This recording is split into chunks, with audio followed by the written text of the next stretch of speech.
Hi, I'm Ryan Szymanski, curator for Battleship New Jersey Museum and Memorial. This week, the C&E Department, Curatorial and Education, are on the road, and we've returned to Baltimore. We're here specifically to help with the dry docking of Coast Guard High Endurance Cutter number 37, formerly USCGC Taney. But while we were here, we decided to stop in on all of our old haunts. As many of you know, before I was the curator of Battleship New Jersey, I worked here for Historic Ships in Baltimore. I started working here on Constellation in 2006 when I was 16. So we're filming a couple of videos on these ships while we're in town helping with Taney. Here we are at the helm of Constellation.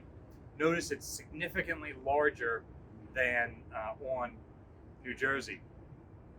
That's because there's nothing but friction in this rope attached to the tiller that steers the ship. So it takes all of the force I can apply to get this to turn. There's no mechanical advantage like on the modern ships. Also got a binnacle to steer by. No gyro compass here. Also, because the ship isn't made out of metal, it doesn't need Kelvin's balls on the side to counteract the magnetic field. So, Constellation was built at the Gosport Navy Yard near Newport News, Virginia, between 1853 and 1855. She replaced the earlier frigate Constellation, which was the first warship commissioned in the Navy. When that ship, about 60 years old at this point, was too expensive to continue to repair, the Navy scrapped her, and then in the same dry dock, possibly even using pieces from the original ship, built this warship we're on now. The more modern Constellation is a sloop of war, which, if I had to equate sailing ships to World War II era ships, the ships of the line would be your battleships, the frigates would be your heavy cruisers, the sloops of war would be your light cruisers, and then brigs and schooners would be closer to your destroyer-sized ships, your escorts and convoy and patrol-type vessels. Constellation saw active service fighting the illegal slave trade off the coast of Africa, and she did diplomatic work in the Mediterranean, where the Navy continued to operate a squadron ever since the Barbary Wars of the frigate Constellation's days. She served during the Civil War and is significant for being the last all-sail ship built for the Navy. Every vessel built after Constellation had some other means of propulsion, usually steam-powered motors. Following her active service, which lasted for about 10 years, she became rapidly obsolete, having neither a significant number of rifled guns, armor plate, or propulsion that didn't depend on nature. And so she was used as a training ship because she was in really good shape as the last of her type.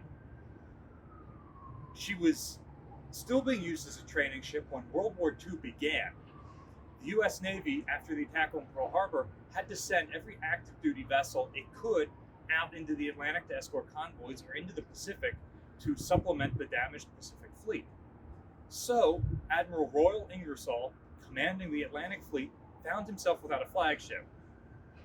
You see, admirals get paid more money for sea time than they do for serving in an office, so he made Constellation his flagship.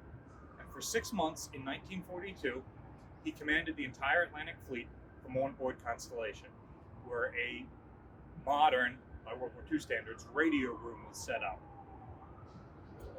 While he was on board Constellation, he received the news that his son had been lost in action and presumably killed during the Battle of Midway.